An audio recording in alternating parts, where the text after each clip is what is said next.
What's good? What's good? For those of you who want to know, that's Hanging Downtown by Cameo, another old school great artist. So what's good? How are you guys doing today? It's Wednesday. It was nice outside. Got outside a couple times. Oh, we got questions already. We got song battle tonight. Theme is Drake, so get your songs together. Very excited. I want to see what y'all come up with. Couple things I want to show you guys. Stuff that came up in the news today.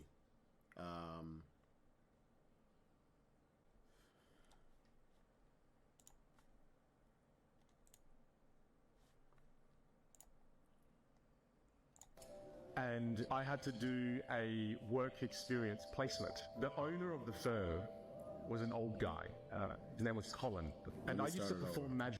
It was my final year in accounting.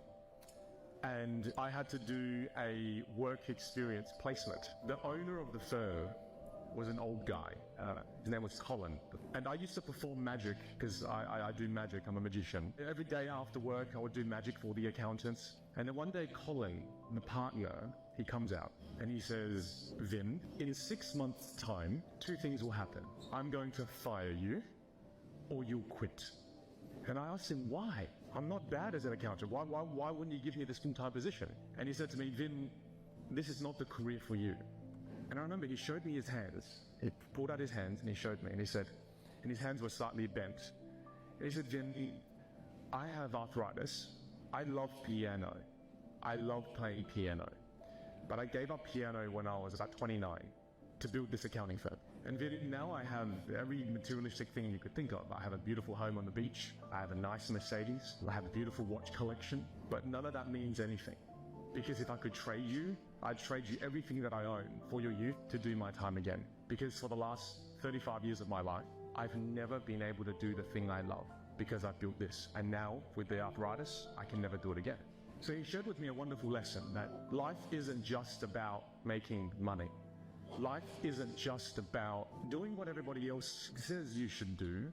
Life is about doing what you need to do. Life is about amplifying your gifts and talents. And what's crazy is, I remember telling him, can you come home and talk to my mum and dad? Because they're going to be pissed off. I don't normally share this story, but it was through that conversation with my parents that my mum and dad knew that they were blinded by love.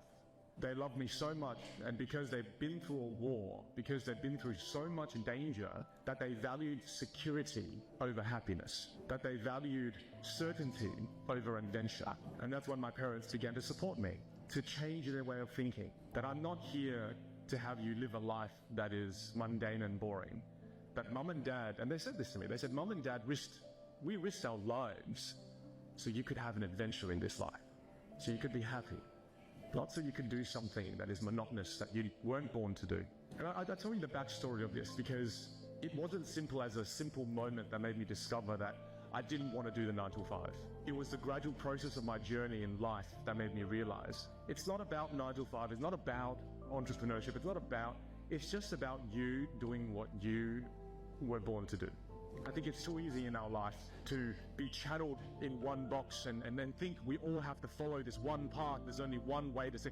There's no, look here, right? We've got 15 people. There's 15 different ways for you to succeed. And the way that I share is just my way. I'm not saying this is your way. I'm saying that you should have the freedom to find your way.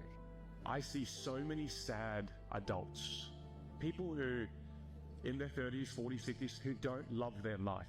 And when they don't love their life, you're not the best husband to your wife, you're not the best wife to your husband when you come home, you're not the best dad, you're not the best mum. 9 to 5 wasn't right for me, but it might be right for you. But just know that I encourage all of you to find what's right for you and to go on that journey and allow yourself to explore.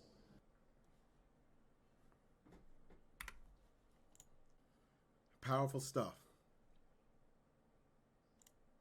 Because some of you are you're at a place now where you're not sure what you want to do.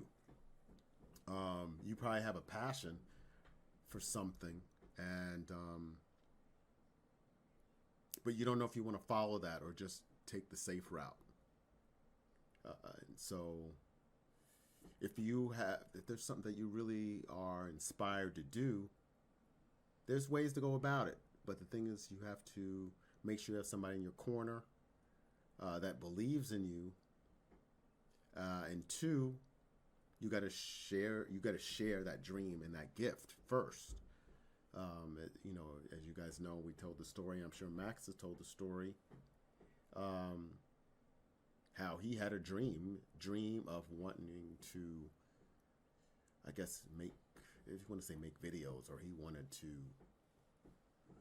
do something outside of the norm. The normal thing is you go to high school, get out of high school and you go to college. And he decided he wanted to do something different. And he brought that to our attention, and we supported him in that.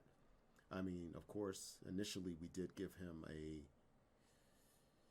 I guess you call it a gap year type thing. Yes, content creation. Thank you, Jaden. And well, we said, okay, we'll give you a gap year because, as you know, Max is really smart, and we wanted to see what he could do. But the thing is, he ran with it. We didn't tell him he had to do a certain thing. He did what he believed was the best thing for him, and we applaud him for that. And so some of you are probably listening to me right now and have a dream that you want to pursue.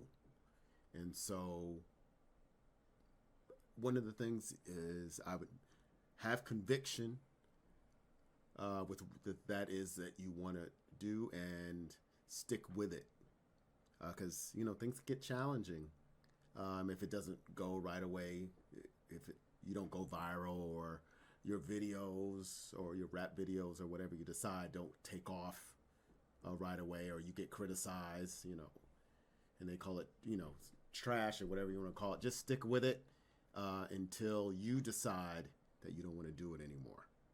So that's the inspirational thing for the day. I also saw this today.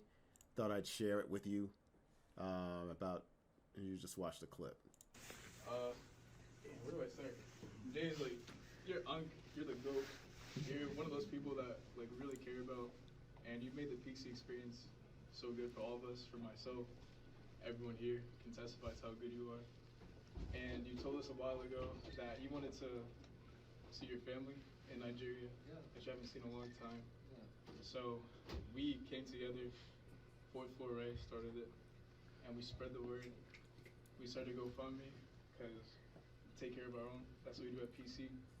As long as I've been here, they've done that for me, done that for each other, so now we're doing it for you, part of the family. So our gift to you is a trip to Nigeria. So we have a card for you, and we also have a little gift inside.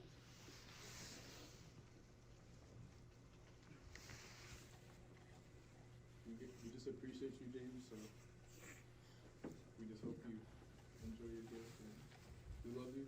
You're part of the family. Love you, James. Love you, James.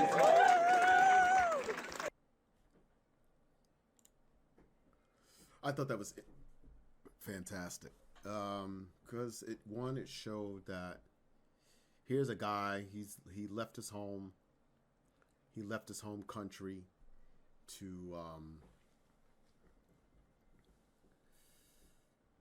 I guess find work. I'm not sure what his story was, but whatever he did, he was a security guard, and this was his family. He was in I think it's Providence College, and those were his family. He treated them as such. He was nice to them, and they noticed that, a group of kids that, you know, hey, could have taken it for granted, but you saw that they didn't, and they raised funds for him so he could go visit his family. And so that's great stuff. And, you know, to think about, you know, wherever you guys are, appreciate the people that do the little things that they don't necessarily get recognized. You know, if it's somebody you see tomorrow, just, you know, I'm going to challenge you guys just to say thank you, Could be a security guard, could be the barista that gives you guys coffee wherever, whatever you do. And yeah, just to give him a thank you. Yeah, Ruby's here, sleeping. It's my dog.